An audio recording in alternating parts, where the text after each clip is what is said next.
This is Jim Willis, editor of Marcellus Drilling News and a member of the Intelligence Press Advisory Board. Intelligence Press is better known as Natural Gas Intelligence, or NGI, publishers of the Natural Gas Intelligence newsletter, the NGI Daily Gas Price Index, the NGI Weekly Gas Price Index, and NGI Shale Daily. I'm speaking today with Patrick Rao, NGI's Director of Strategy and Research. How are you today, Pat? I'm doing great, Jim. How about you? I'm doing great, thanks. Pat, let me boast about you for just a minute so people know who you are. Pat's the guy who keeps track of the pipeline grid and natural gas prices for NGI. He has more than 15 years' experience in the oil and gas industry, including a stint working as a sell-side equity research analyst covering natural gas pipelines for the Bank of Montreal, and as a financial analyst and internal consultant for the Amerada Hess Corporation. Pat is a chartered financial analyst. He has a BA in economics from William & Mary and an MBA in finance from Georgetown University. And if you don't mind my saying so, Pat, you are one of the leading experts in natural gas pricing in North America.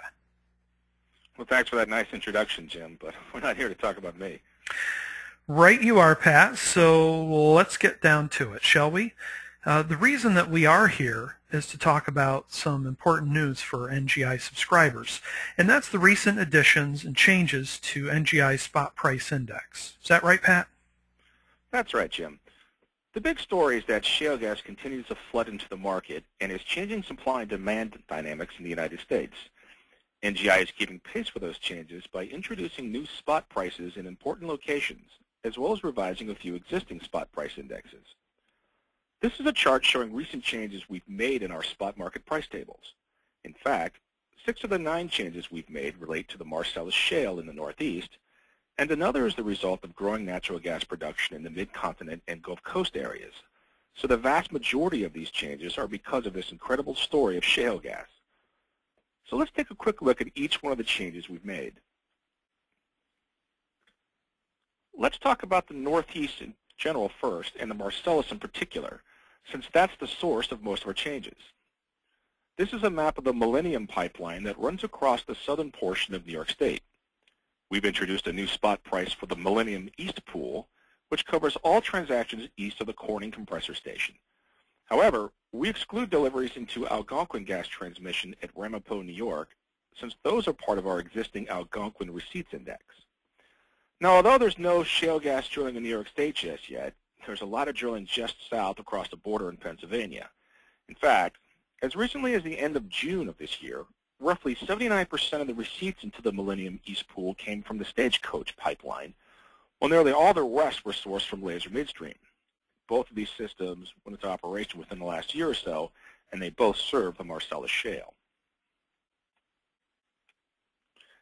The Texas Eastern Transmission System is a large pipeline originally built to transport gas from the Gulf Coast to the Mid-Atlantic.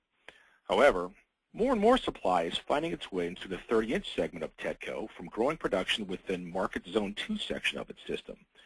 The 30-inch line of M2 begins at the Kentucky-Tennessee border, runs through southeast Ohio, and continues into northern West Virginia and southwestern Pennsylvania. The M2 30-inch location has seen a large uptick in receipts, so we've decided to split this index into 2 separate indexes, Texas Eastern M2 30-inch receipts and Texas Eastern M2 30-inch delivered. The big shale gas story here is that 80–85% or so of the receipts into the TETCO M2 30-inch line are occurring in West Virginia and southwest Pennsylvania, driven by growing Marcellus production.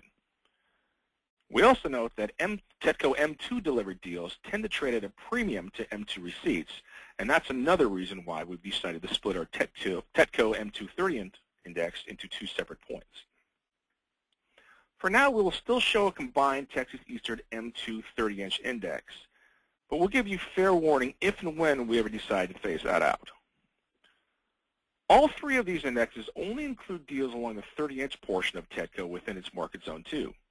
We do not incorporate deals on the 24-inch portion of the line, since that section of the pipeline tends to carry more restrictions. Those restrictions in turn lead to much lower trading liquidity and premium pricing. The Transco Leidy line begins at Compressor Station 505 in New Jersey and runs through the northern part of Pennsylvania. We've created a new index called the Transco Leidy line that covers transactions along this portion of the pipeline, although the vast majority of Leidy line deals occur in Lycoming and Luzerne counties in Pennsylvania, which is the heart of northeast Pennsylvania Marcellus activity. However, please note that transactions that are done with interconnecting pipelines at the Leidy hub remain a separate index, which we appropriately call the Leidy hub. And finally, rounding out the changes for the Marcellus region, we have the Tennessee Gas Pipeline 300 leg that spans Pennsylvania and beyond. For Pennsylvania, on April 1st of this year, we split what we previously called our Tennessee Zone 4 300 leg index into two separate postings. The first includes deals between compressor stations 315 and 321 in northeast Pennsylvania, which we call the Tennessee Zone 4 Marcellus Index. The second includes all deals east of Station 219, but not including 219, up to and including compressor station 313 in Potter County, Pennsylvania. We call that the Tennessee Zone 4 313 Pool Index. Gas into the Marcellus portion of the Zone 4 300 leg continues to trade at a significant discount to the 313 pool. Since we split our previous Tennessee Zone 4 300 leg index into the two separate indexes we just described, Marcellus gas is traded anywhere between a 3% and a 71% discount to the 313 pool. The typical discount has been 15% since April the 1st, but that has grown to 27% since June the 1st as Marcellus production continues to ramp. We also believe that the 313 pool index is well positioned to capture any increased activity in the northwest portion of the Marcellus Shale in Pennsylvania, a region that has been relatively underdeveloped to date. The other shale-influenced change to our spot price indexes comes because of the influx of shale gas from basins like the Haynesville, Eagle Ford, and the Barnett shales, among others. We've introduced a new spot price for the Perryville hub in northeast Louisiana. Our index price represents deals at both the CenterPoint Energy and Boardwalk versions of the Perryville hub, along with other major pipeline interconnects in the immediate area. We expect liquidity at this point to grow going forward, especially as more transactions are done at CenterPoint's PTP and Boardwalk's PXS trading points, and as more Perryville supply is traded on the Intercontinental Exchange, also known as ICE. We've also introduced the new CIG DJ Basin Index, which includes trades between the Cheyenne and Kit Carson compressor stations along the CIG system. The DJ Basin is home to both the prolific Wattenberg natural gas field in northeast Colorado, a play that remains very much in favor among drillers these days because of its wet gas content, and the emerging Niobrara shale. We expect the Niobrara will continue to grow, so this new index is well placed to capture that activity. Finally, the last new index point to our GPI tables is at St. Clair, Michigan. This is a new spot price to track deals into the MishCon system via TransCanada pipeline.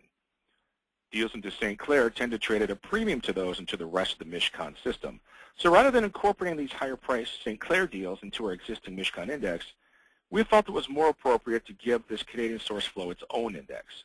So just to clarify, St. Clair deals never have been part of our existing MishCon index, nor will they be going forward now that we've established a separate St. Clair index. Well, that is an impressive list, Pat. Thank you very much. Just a reminder to Intelligence Press subscribers that we post a comprehensive price index methodology document that describes in detail how we calculate the prices and what geographies are covered by each price index.